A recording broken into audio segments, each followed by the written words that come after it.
G'day viewers, we're at the Australian Netrunner Nationals. This is the lower bracket semi-final.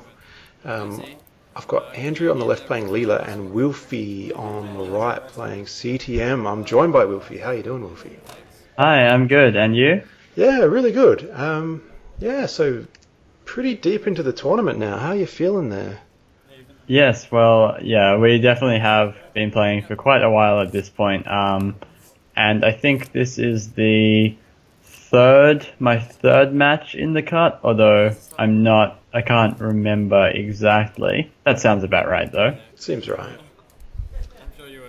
So I lost my first round against Rob, which we will see in the TWA coverage at some point, and then won my second round against Mike, and now I'm playing my third round against Andrew. So I'm getting to play my CtM deck, which is pretty sweet, since I think that was the deck which I thought was better over the course of the tournament, and I'm now taking a very fast mulligan. Ooh, it's a beautiful list. You can see it on the Winning Agendas Facebook. It's in there, and it's a couple of Sands, all the good agendas, and the bankers, and it's really simple and powerful.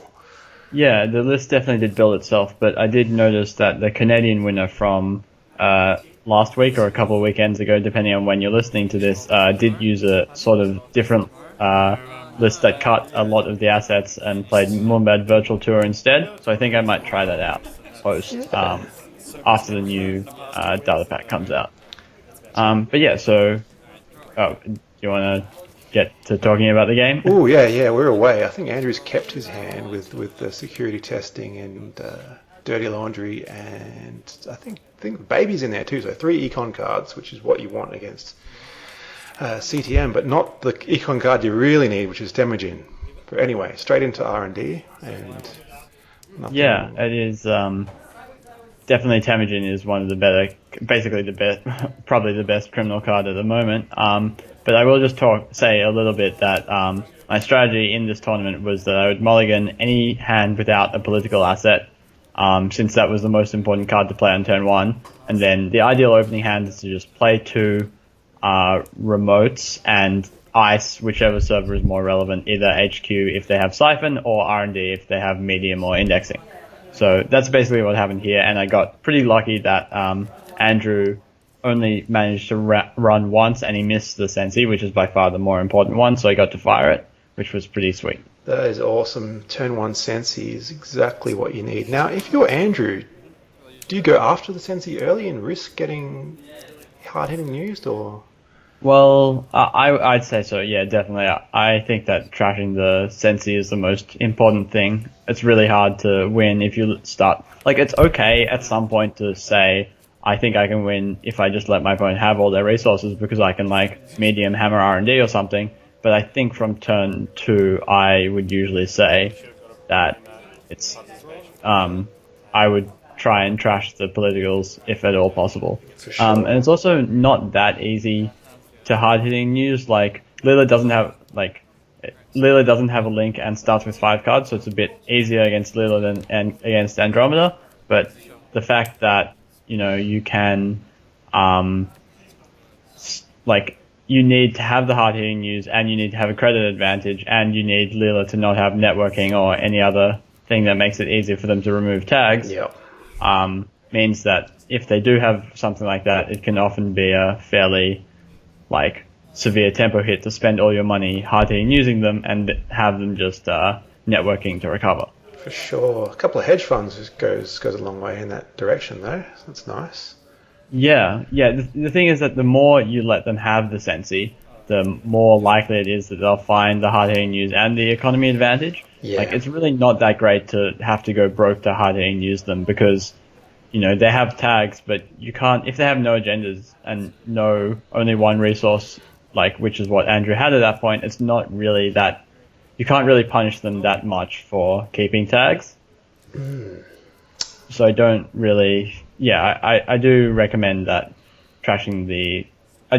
people trash the politicals if at all possible. But I think Andrew has taken a different slant this game and is saying, you can have all the resources you want, but I'm going to try and build my board so that I can find 7 agendas before you. And Leela's ability does make it a lot better to do that because it means you don't have to run HQ. It means that, not that you don't have to run HQ, but if you want to siphon them, you don't ever have to install any breakers to do that. You just need to get into R&D once, bounce the HQ ice, and then from there, hopefully you can land a siphon. A couple of security testings. That's nice for Andrew. Yeah, so definitely security testing. It is a bit awkward to have 2 testings and no Desperado. You really want, ideally, one of each, but definitely, yeah. But if you see, it's kind of hard to see because of the way I've stacked my ice. But if you can see, there's 2 ice on each server just as a Leela protection. Yeah, exactly. Like Leela does. Since I have a Sensi in play, I feel like I can just sit there and kind of spend some resources to make my board a bit safer. Like in the case that Andrew snipes an agenda, I'm not necessarily going to get siphoned because I have 2 HQ ice. But the fact that he has Sneak Door kind of throws a spanner in my plans. And I think on this turn, I remember thinking, oh, I really hope he doesn't play Sneak Door, because I think at this point I have two out of 5 agendas, like 2 out of the 5 cards in my hand are agendas or something, and so things can unravel pretty quickly. I think we're paused here just because we're trying to work out what happens if you testing archives and then Sneak Door, just because the interaction seems to change basically every time a fact comes out, doesn't it? Yeah, exactly. Well, not really, but so I think what we worked out is that if you Sneak Door, it uses the security testing, so the testing can't trigger, but then you still get to access HQ, which is, I guess, the best. I won't speculate as to whether that makes sense or not, but that's the way it is. Yeah, no, I double checked as well. You guys got it right, and it's a good call to get the judge and make sure you play it right as well. So, yeah, well it is done. a very kind of strange interaction. But yeah, so after that kerfuffle has happened, Andrew is successfully sneak dooring me. Thankfully, his first access misses one of my, I think, 2 agendas. And you can see All-Seeing Eye in there now, which is what you get for leaving Sensi on the board. You've managed to draw the punishment. And starting off with an Astro, which isn't bad, but you're now maybe close to hard-hitting news range. I think he has... That's a 5 next to the 2? I think it's a 3, 4, 5, 6 credits. Yeah, so I think this is the turn that I do hard-hitting news. I have 10 credits there, so it actually wouldn't be the best for me, just because, like, it would be okay. Like, I probably am going to do it just because of he has 4 juicy resources sitting there, but it would still put me pretty far behind economically. But the thing is, Andrew can't really afford to go tag me right now because of his 4 resources in play, so I think I've decided that it's worth basically spending both our turns, like us both losing a bunch of resources, since I already have Sensi and Pad in play, which are generating me resources passively, whereas his he has 3 things which require click investments to generate him resources. So yeah, I think he's just planning to ignore the tags, which is fair enough. Like, since he has 6 credits at the start of his turn, you can't clear all the tags unless he has networking. Unless he has networking, right. Which it looks like he hasn't drawn. I'm not sure whether he plays networking. I noticed that it wasn't. Some lists prefer to play other anti-CtM cards, which is fair enough. But yeah, so what did he do that turn? He cleared 2 tags, I think? Yeah, by the look of it, yep. Yeah, because he has 2 small blue things sitting next to his Sneak Door. Yep, so I decided to All-Seeing Eye, which is, I think, a good decision on my part. I wouldn't say it really takes a genius to think up that one. And getting some more econ. Yeah, exactly. The fact that I've had this Sensi firing on all cylinders for the whole game means that basically all of my clicks I can use them all for maximum value. I never have to spend any clicking for credits or cards. And you can put things in archives if you don't want as well with Jackson. It's no big loss. Yeah. Yeah, so the fact that he's still tagged is, I think, I would have to imagine a bit annoying for him since he has resources he wants to install. So I think he's just trying to run and in the hope of sniping an agenda from one of my centrals before my Sensi Hitting gets the booth with exactly 3 credits is really, really stings. Yeah, although, to be fair, if you're going to run R&D when your opponent has lots of credits and 2 ice there, you have to expect that something bad is got, between more tags, if he even cares about more tags, and like turnpikes, toll booths, and all manner of nasty nonsense. So I think hard-hitting news there just because I do want to keep my exchange of information live. I think that's what I've decided. I've decided that the only way I'm going to lose is if he clears the tags and steals basically GFIs and doesn't let me exchange. So I think I'm happy to spend 1 click and 3 of my credits to make it basically guaranteed that he's not going to clear the tags, even though I thought he was actually unlikely to clear the tags anyway. I just want to make sure that if he stole a GFI, he might then want to clear the 2 tags. Yeah, seems right. Now with 6, it's very, very difficult to come out of 0 credits and clear, so he'll just try and snipe random accesses, I guess. Yeah, although from the position that he's in terms of resources, it's not resources of the card type, but, well, also resources of the card type, but I mean just cards, credits, and everything, with only a sneak draw on the board that's kind of minimized in usefulness at the moment.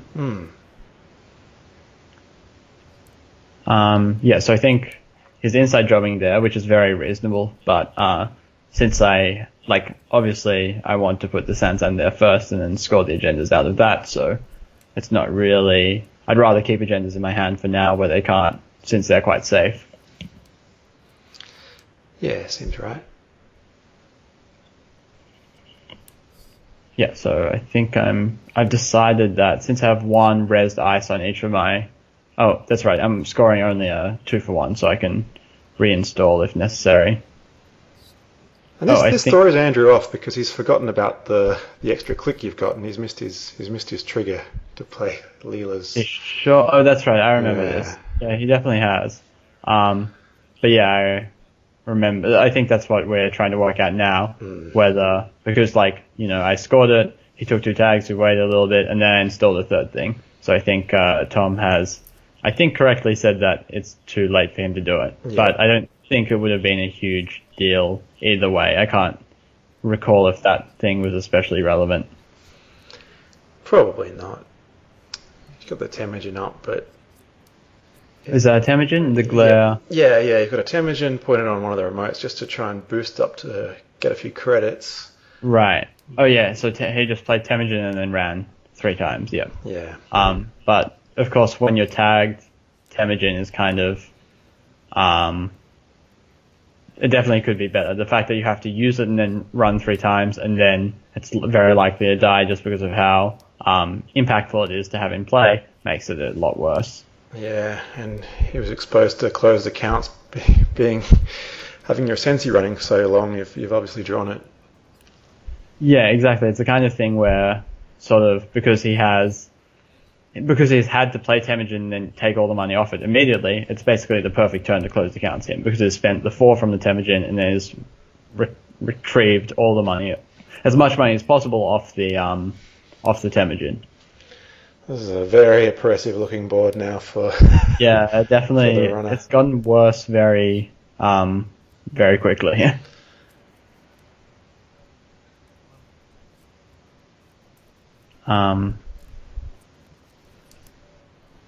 So yeah, I think he has 4 credits testing, and I just have, I wouldn't say everything, but I think basically everything.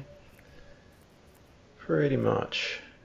So now it's just a matter of trying to draw those last agendas. Yeah, so I think in this, I usually try and score 1 one GFI and 4 points, and like 2 breaking news, one 3 for 2, or in this kind of situation, just because you really, when you have Sansan down, it's actually feasible to score GFIs. Yeah. Like, normally it's not really, just because it's not, you usually don't create a remote until, like, not a remote, but specifically a remote that can actually score a GFI, which is fairly difficult. Pretty rare, yeah. Later in the game. So I think I'm using my Jackson now just because I don't want him to run HQ, somehow get into HQ and pull up my Jackson and have me forget about it, just because I think that's probably one of the only ways I'm likely to lose from this position. Wow, so a little bit conservative, but yeah, it makes sense. It's more, I think it's more just in the hope, like, because I think I might forget about it more than anything else. Like, I don't recommend necessarily doing it since it's pretty safe, but yeah. I mean, you've been deep into the top cut in the Nationals before, and yeah, I guess the experience pays off, and you can be a bit conservative when the time's right, I guess. So what did we see him special order for? I think a passport, I think, maybe? Yeah, passport. That would make sense. I think I did remember it looking something like that. I guess he's thinking with Sensi running so long that the density in R&D might be getting decent. Yeah, although it's still fairly difficult to get through Toll Booth with the passport, that's for sure. Yep. I wouldn't want to be on the passport side of that exchange. Absolutely not. Yes, I think I'm just triple advancing and scoring, letting him... Yeah, I think I decided he can get one access on R&D if he wants, but it's very unlikely he'll be able to get another one. And then next turn I can install, advance, and then do something else with my last click, like protect R&D, just in case he does have, like, inside job or something, like, to potentially snipe the last couple points. And yeah, you are right, though, because...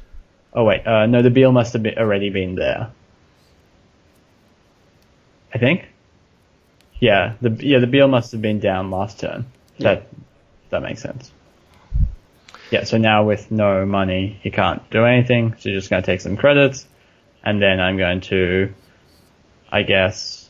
Oh, that's right. I think now I'm trying to work out whether I want a Sensi or whether I'm worried that I might just hit the agendas I put on the bottom, since I know that he can actually get into R&D once if he wants. So, with inside job or just with taking credits. So I think I've just decided to go for the GFI. I know that he can, like, make one run on a server and try and get into it, but in that case I'll just do the same thing next turn. And I think I remember thinking that because I put so many agendas on the bottom with, no. I was going to say I put a lot of agendas on the bottom, but then I realized that I Jacksoned not so long ago. So maybe it would have been better, given that, to Sensi this turn, look for an ice to put on R&D, just to lock him out of being able to inside job into R&D, which is kind of what happened. Yeah. So I think this was actually not very good on my part, just because I don't need the second advancement counter on the GFI with Sansan in play, but I think I sort of tunnel visioned. On my, I mean, he does need 4 agendas to win, so the lines where that actually happens twice in a row, it's very, very unlikely. True, but I think it was probably an unnecessary risk, like, because he can still, like, same old thing, gain a credit, inside job, right? And he can just keep on doing that. Yeah. If I don't put another ice on R&D, he can conceivably do that for the next 2 turns or something. Yeah. It's true. If you can block all the lines, then you should block all the lines. Then. Yeah, but I think maybe at this point I'm actually out of ice in my deck that doesn't tag, like, apart from Raven. That's actually very possible, so maybe that was my reasoning in that sense. Yeah, even stopping that inside job is probably still worth it. Oh yeah, it definitely would still be worth it, but I just mean I don't think I have any... Yeah, nothing at all. Yeah, because... Yeah, I think... Usually when you have Sensi running for a lot, ice is the number one thing that you want to discard, just because you really don't need, like, even if you have a lot, it's not useful to, because you don't have the resources to res lots of it, basically. But there it is. CtM just doing what it does. And just Never letting the foot off the throat of the runner, really. Exactly. So, what did we think about that game? Well, yeah, it was. I think it's decided in the first few turns. Honestly, the criminal matchup, and in that case, yeah, it didn't quite get the econ, I guess. Yeah, I'd say lots of games nowadays are decided in the first few turns. Unfortunately or fortunately, depending on your worldview. But yeah, I would say that usually if you can I'm willing to sacrifice quite a lot to trash Sensi. Yeah, I think that, to trash the politicals in general. That probably was a big decision that might have changed a little bit of the game, but yeah, still very, very difficult. Yeah, the thing is that you have to decide, like, at some point you have to say, they have so many resources, I can't deal with all of them, but I think that if you decide to do it on turn 2, each additional turn that you do it for makes it so much easier for the CTM player to build their board. Yeah. Like, if you've already done it once, they have basically everything in play, and they're just like, then each additional card they draw is much less relevant if you're just looking for that last agenda or something. Then I think it's usually not worth to take the time to trash senses and bankers. But I think early, definitely, I prefer to trash them, even if it puts me a bit behind. Yeah, definitely. Yeah, no, thanks for the insight, and yeah, it's been great having you along, and yeah, cheers, Wilfy. No worries. Thanks for listening, and I'm sure we will see you very soon. Thanks, Wilfy. This is Alex and Wilfy signing off. Cheers.